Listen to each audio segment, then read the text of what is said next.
आप देख रहे हैं सिटी इंडिया न्यूज चैनल, हक की आवाज़।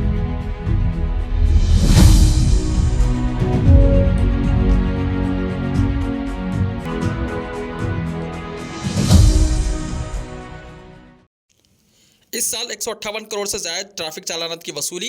साइबराबाद चालानात में सर्रे फहरिस्त, आरटीआई के सवाल से हुआ इंकशाफ। हुकूमत तेलंगाना को माली साल 2020-21 के दौरान ट्रैफिक चालानात से 208 करोड़ 47 लाख 3,700 रुपये वसूल हुए, जो कि अप्रैल 2020 ता 31 मार्च 2021 के दौरान वसूल किए गए।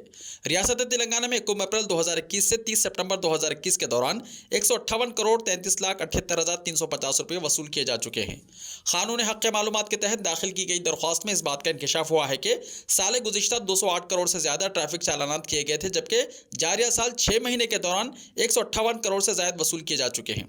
साल 2020-21 के दौरान ट्रैफिक पुलिस की जानिब से वसूल किए गए चालानात में सबसे ज़्यादा चालान साइबराबाद कमिश्नरेट के हुदूद में किए गए थे, जहां से 71 करोड़ 47 लाख 85,300 रुपये के चालानात किए गए हैं, जबकि दूसरे नंबर पर हैदराबाद है, जहां 55 करोड़ 65 लाख 10,200 रुपये के चालानात किए गए हैं।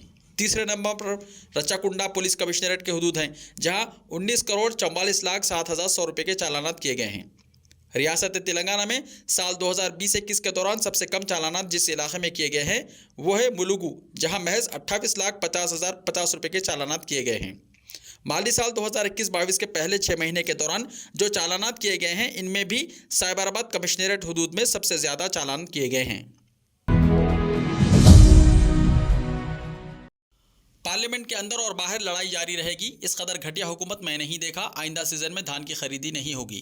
चीफ मिनिस्टर के चंद्रशेखर राव ने नरेंद्र मोदी हुकूमत को अवाम और किसान दुश्मन करार दिया और कहा कि मोदी हुकूमत के जवाल तक अवाम का भला नहीं होगा। हम हर कदम पर मरकज से लड़ते रहेंगे। किसानों और अवाम के हक में जिद्दोजहद जारी रहेगी। काबीना इजलास के बाद मीडिया से बात करते हुए केसीआर ने मरकजी हुकूमत और बतौर खास मरकजी वज़रा पीयूष गोयल और किशन रेड्डी पर बरहमी का इजहार किया और कहा कि ये दोनों वज़रा शर्म और हया के बगैर किसानों और तेलंगाना के मफादात के खिलाफ बयानात दे रहे हैं। चीफ मिनिस्टर ने कहा कि उन्होंने अपनी सियासी जिंदगी में आज तक ऐसी घटिया और नीच हुकूमत नहीं देखी जो इस वक्त मरकज में बरसरे इख्तदार है। हुकूमत अपनी समाजी जिम्मेदारियों को फरामोश कर चुकी है। मुल्क में आम आदमी, मुतवस्सित तबकात और किसानों की दुश्मन हुकूमत ने हर सतह पर ऐसे फैसले किए जो तबाही का सबब बन रहे हैं। चीफ मिनिस्टर ने कहा कि पार्लियामेंट और उसके बाहर टीआरएस के अरकान रोजाना हुकूमत के खिलाफ एहतजाज जारी रखेंगे। केसीआर ने कहा कि 750 किसानों की कातिल मरकजी हुकूमत को एक दिन तेलंगाना के किसानों से मुआवजत करनी पड़ेगी। उन्होंने कहा कि मरकज के बरक़ी बिल की मुखालिफत की जाएगी। इसके अलावा एससी तबकात की ज़ुमराबंदी और गिरिजन तबकात के तहफ़्फ़ुज़ात में इजाफे के लिए मरकज़ पर दबाव बनाया जाएगा। पेट्रोल, डीजल और पकवान गैस की कीमतों में इजाफे का हवाला देते हुए केसीआर ने कहा कि तेलंगाना में किसानों से धान की खरीदी के मसले पर मरकज़ का रवैया गैर इंसानी है। मरकजी हुकूमत हॉलैंड राइस यानी मोटा चावल खरीदने से इनकार कर रही है और आइंदा सीजन के लिए धान का कोटा मुकर्रर करने तैयार नहीं है। इन हालात में तेलंगाना हुकूमत ने आइंदा सीजन में किसानों से धान की खरीदी ना करने का फैसला किया। धान की खरीदी के मराकज़ नहीं होंगे और किसानों को अपनी जिम्मेदारी पर धान की काश्त करनी होगी।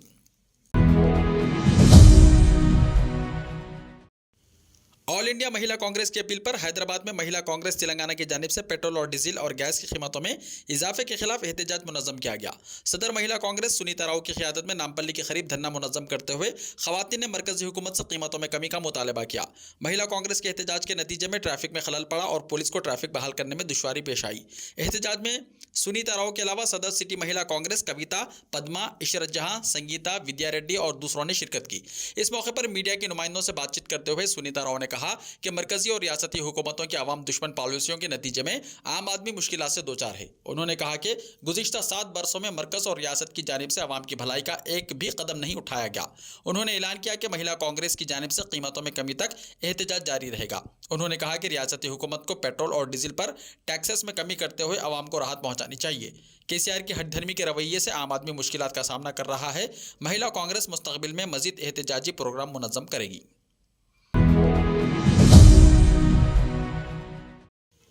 टीआरएस की जानिब से दीक्षा दिवस को बड़े ही जोशो खरोश से मनाया गया।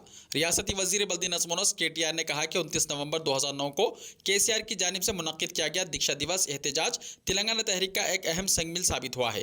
केटीआर ने एक ट्वीट करते हुए उस वक्त गिरफ्तार हुए उनकी एक तस्वीर ट्विटर पर शेयर की। केटीआर ने कहा कि केसीआर के एहतजाज से ही अलहदा तेलंगाना रियासत की तश्कील की राह हमवार हुई थी। केटीआर ने कहा कि उस दिन उन्हें गिरफ्तार करते हुए वरंगल सेंट्रल जेल मुंतकिल किया गया था।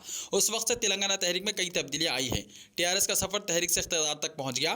केटीआर ने दीक्षा दिवस के मौके पर चीफ मिनिस्टर और तेलंगाना अवाम से इजहार करते हुए ट्वीट किया।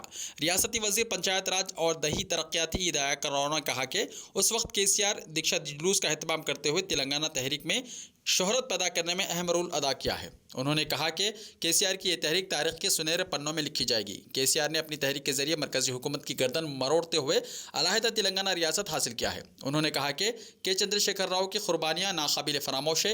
ई दयाकर राव ने कहा कि तहरीक के जरिए हासिल करदा अलहदा तेलंगाना रियासत को चीफ मिनिस्टर केसीआर सुनहरे रियासत में तब्दील करने के लिए बड़े पैमाने पर इक़दाम कर रहे हैं। सदर नशीन तेलंगाना वक्फ बोर्ड मोहम्मद सलीम ने बालापुर में इंतहाई कदीम और तारीखी गैराबाद मस्जिद का मुआयना करते हुए उसे आबाद करने का फैसला किया। मोहम्मद सलीम ने रेवेन्यू और वक्फ अहदेदारों के हमरा आज बालापुर की मस्जिद और कदीम कब्रस्तान का मुआयना किया, जो तकरीबन 200 साल कदीम है। यह मस्जिद और कब्रस्तान वक्फ बोर्ड रिकॉर्ड में दर्ज है। गज़ट नंबर A6 में सीरियल 2674 के तहत मस्जिद और कब्रस्तान का तस्करा मौजूद है। मुकामी अफराद ने सदर नशीन वक्फ बोर्ड को बताया कि तराफ के अक्सरियती तबके की जानिब से कब्रस्तान और मस्जिद को जानवरों की चरागाह के तौर पर इस्तेमाल किया जा रहा है। मुकामी नौजवानों ने कहा कि जब कभी मस्जिद में नमाज की अदायगी या सफाई की कोशिश की जाती है तो मुकामी अफराद एतराज़ करते हैं। दौरे के मौके पर मुकामी अफराद ने वाज़ेह कर दिया कि उन्हें मस्जिद से कोई एतराज़ नहीं है और वक्फ बोर्ड उसकी तामीर और मरम्मत के जरिए आबाद कर सकता है। मुकामी नौजवानों ने कहा कि साबिक़ में 2 मरतबा वक्फ बोर्ड के अहदेदारों ने 2 मरतबा मस्जिद का मुआयना किया था, लेकिन तहफ़्फ़ुज़ के लिए कोई पेशरफ़्त नहीं हुई। मुकामी नौजवानों को सदर नशीन वक्फ बोर्ड मोहम्मद सलीम ने तयक़्क़ुन दिया कि इस मरतबा वो अहदेदारों को तामीरी कामों के सिलसिले में पाबंद करेंगे। उन्होंने कहा कि वक्फ बोर्ड मस्जिद की तामीर और मरम्मत के अलावा कब्रस्तान की हिसारबंदी के लिए दरकार फंड जारी करेगा। उन्होंने कहा कि मस्जिद और कब्रस्तान के तहफ़्फ़ुज़ के लिए जल्द ही इक़दाम किए जाएंगे। उन्होंने बताया कि शहर के मुज़ाफ़ाती इलाक़ों में वक्फ बोर्ड की जानिब से अभी तक 7 से ज़ायद गैर आबाद मसाजिद को आबाद किया जा चुका है। उन्होंने कहा कि पुलिस और रेवेन्यू हुक्काम के ताउन से गैर आबाद मसाजिद और कब्रस्तानों के तहफ़्फ़ुज़ के इक़दाम किए जा रहे हैं।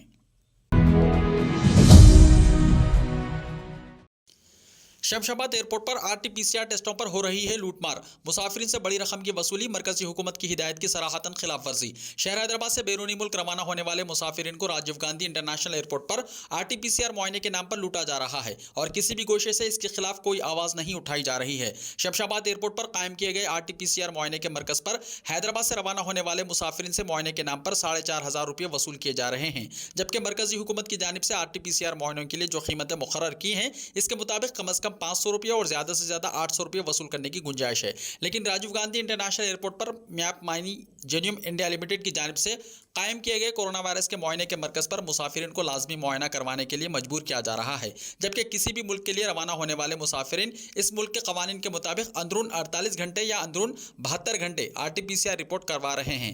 लेकिन इसके बावजूद भी इन्हें एयरपोर्ट पर मौजूद RT-PCR मुआयने से गुजरना पड़ रहा है और इसके लिए 4,500 रुपये वसूल किए जा रहे हैं। दुनिया के बेशतर तमाम एयरपोर्ट्स पर पहुंचने बैरूनी मुसाफिरीन का मुआयना किया जा रहा है, जबकि शमशाबाद इंटरनेशनल एयरपोर्ट से बैरूनी मुल्क रवाना होने वाले मुसाफिरीन के लिए लाजमी मुआयना किया जा रहा है और इसके लिए 4,500 रुपये वसूल किए जा रहे हैं, जिसके सबब मुसाफिरीन को शदीद मुश्किलात का सामना करना पड़ रहा है। आदिलाबाद में ट्रैफिक पुलिस की तलाशी मुहिम के दौरान गुस्से की हालत में गाड़ियों को आग लगा देने वाले शख्स और उसके दोस्त को गिरफ्तार कर लिया गया और इन्हें अदालत में पेश करते हुए अदालती तहवील में दे दिया गया। आदिलाबाद पुलिस स्टेशन के सर्कल इंस्पेक्टर रामाकृष्णा ने यह बात बताई। उन्होंने कहा कि गाड़ियों की तलाशी के दौरान तमाम दस्तावेजात को पेश करना होगा। उन्होंने कहा कि 2 दिन पहले पंजाब चौराहे पर ट्रैफिक पुलिस के साथ बहस व तकरार करने वाले शख्स शेख मकबूल और उनके दोस्त के खिलाफ पुलिस ने आदिलाबाद के 1 टाउन पुलिस स्टेशन में मुकदमा दर्ज किए थे। ट्रैफिक पुलिस के सब इंस्पेक्टर शेख अब्दुल बाकी की शिकायत पर यह मुकदमा दर्ज किया गया था और दोनों को गिरफ्तार कर लिया गया है। सर्कल इंस्पेक्टर रामाकृष्णा ने कहा कि गाड़ी उनके नाम पर भी नहीं थी और इस पर 3 चालानात अदा शुदनी थे।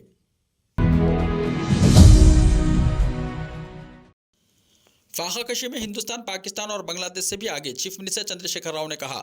तेलंगाना के चीफ मिनिस्टर चंद्रशेखर राव ने कहा कि 7 वर्षों में नरेंद्र मोदी हुकूमत ने 80 लाख करोड़ रुपयों का मखरूज बना दिया है। प्रगति भवन में प्रेस कॉन्फ्रेंस से खिताब करते हुए चीफ मिनिस्टर चंद्रशेखर राव ने फिर एक मरतबा मरकज की नरेंद्र मोदी हुकूमत को शदीद तनकीद का निशाना बनाया। उन्होंने कहा कि मोदी हुकूमत ने किसी भी शोबे को तरक्की नहीं दी, उल्टा मुल्क की मईशत को तबाह करके रख दिया है। उन्होंने कहा कि पाकिस्तान और बांग्लादेश से ज़्यादा फाखाकशी हिंदुस्तान में है। ये मोदी हुकूमत का कारनामा है।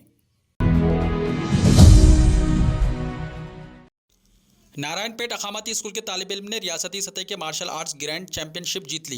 नारायणपेट टाउन के अखामती स्कूल बॉयज़ में ज़ेर तालीम 8वीं जमात के तालिब इल्म सात्विक रेड्डी ने इस महीने की 27 तारीख को कोंदूर में ब्रूस ली की सालगिरह के मौके पर मुनक्किदा कराटे मुकाबले में रियासती सतह की मार्शल आर्ट्स ग्रैंड चैंपियनशिप जीत ली। इस मौके पर स्कूल प्रिंसिपल मोहम्मद फरीद और दीगर स्टाफ ने इस तालिब इल्म को तहनीत पेश की। इस मौके पर प्रिंसिपल मोहम्मद फरीद ने स्तूक रेड्डी और कराटे मास्टर बाला राजू पीआईटी अजीत कुमार को मुबारकबाद भी पेश की। इस मौके पर टीचर्स अब्दुल अलीम, शिवा कुमार, श्रीनिवास और दीगर मौजूद थे। तीनों ज़राई क़वानीन पर कल पार्लियामेंट के दोनों ऐवानों में मरकजी हुकूमत का यू टर्न देखा गया। हुक्मरान जमात ने कानून वापस लेने का बिल बगैर बहस के दोनों ऐवानों में मंजूर करवा लिया, जिस पर अपोजिशन ने हंगामा खड़ा कर दिया। हुकूमत के इस रवैये पर AIMIM के रुकन पार्लियामेंट असदुद्दीन ओवैसी ने भी मरकजी हुकूमत को निशाना बनाया है। उन्होंने कहा कि इस लोकसभा में जब भी कानून वापस आया इस पर बहस हुई। इस हुकूमत का इसरार है कि कोई बहस नहीं होनी चाहिए, ये इन्हें क्यों परेशान कर रहा है। अगर बहस होती तो MSP की बात होती, किसानों के फायदे की बात होती, लेकिन हुकूमत ऐसा नहीं चाहती। हुकूमत सोचती है कि जब हमें ऐसा लगेगा तो हम गैर आईनी तरीके से कानून बनाएंगे और जब हमें ऐसा लगेगा तो हम इसे वापस ले लेंगे। इस तरह नहीं चल सकता।